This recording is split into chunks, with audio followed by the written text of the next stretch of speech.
A lot of wrestling federations change around their championship belts, but I'm a big fan of the Big Gold and the Winged Eagle belts. Which championship belt is your favorite and why?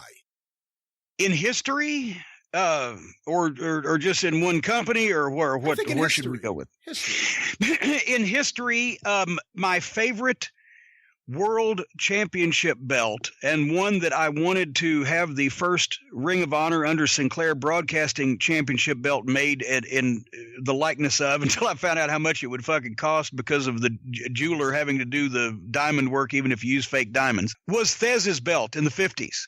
The Lou Thez belt in the classic one in the 50s with the fucking diamonds around the center. It was small and understated, but it looked like real jewelry, and the wrestlers wrestling with the diamonds in the middle and etc. That's my favorite world championship belt.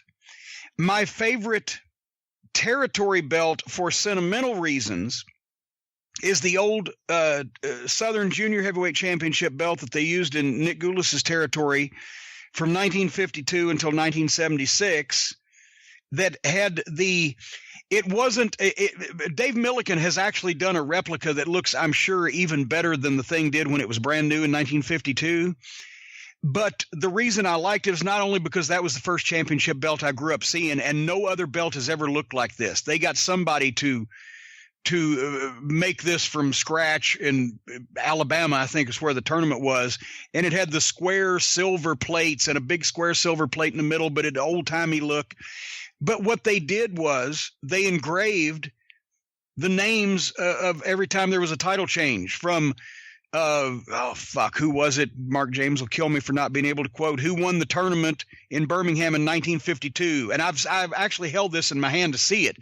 So-and-so won tournament final in Birmingham, such and such, 1952. Brother Frank Jers, the father of Joe Jers, who wrote Whatever Happened to Gorgeous George, defeated so-and-so in 1954. Jackie Fargo was on there from a single run in the late 50s. And it looked so credible as a champion, a vintage wrestling championship, right?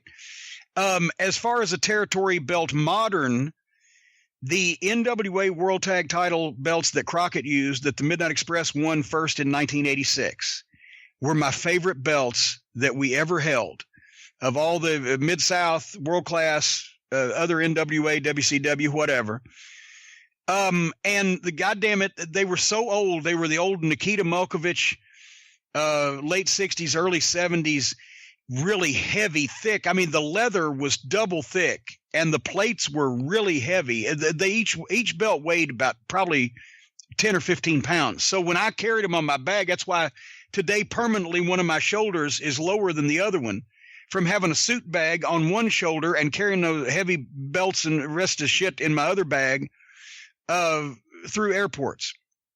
Anyway, they looked like shit at the time, unless you looked at them up close and you could see what they had been, because they'd been chipped and dinged and they'd just taken some, not even gold, but just like some, what's that, not shiny gold paint, just a dull paint, and just painted over them, right?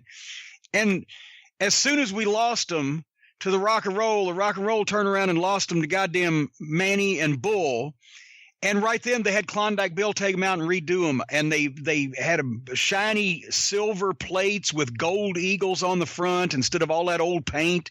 And they've shined everything up and they looked beautiful. And then fucking Manny took off and Rude took off, and they took off with the belts. And the Milliken's been able to do replicas because he found, I think, the one that Bull had made his way back to Milliken. But if I ever have a set of belts made for my office, I have the original Smoky Mountain belts, but if I ever have a replica set made, it's going to be them. I hadn't got around to it yet.